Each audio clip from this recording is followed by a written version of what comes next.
কাশ্মীরের পহেলগাম হামলার জেরে ভারতের সিন্ধু পানি চুক্তি স্থগিতের সিদ্ধান্তে চরম উত্তেজনা বিরাজ করছে।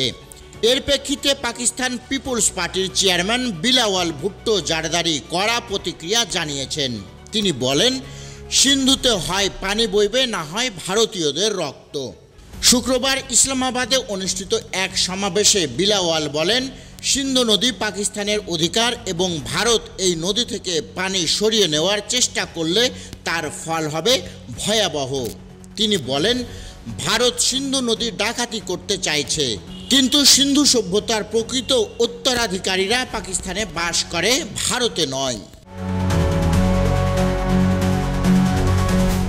ভারতের প্রধানমন্ত্রী নরেন্দ্র মোদীর সভ্যতার উত্তরাধিকার দাবি প্রসঙ্গে তিনি বলেন, মোদী যতই দাবি করুক না কেন, প্রকৃত উত্তরাধিকারী আমরা।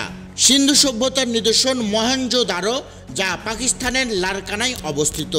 আমরা আমাদের সভ্যতা রক্ষা করব, কোনোভাবে তা ছেড়ে দেব না।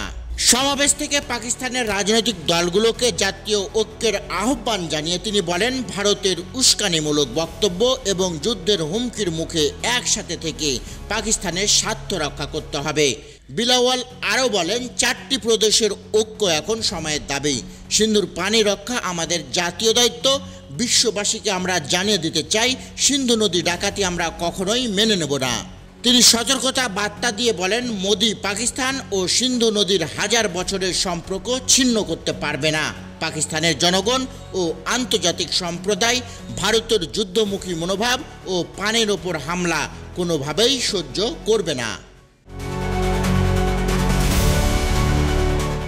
এই উত্তেজনাকার পরিস্থিতিতে ভারত ও পাকিস্তানের মধ্যে উত্তাপ আরও বাড়ার আশঙ্কা তৈরি হয়েছে বলে মনে করছেন বিশ্লেষকরা।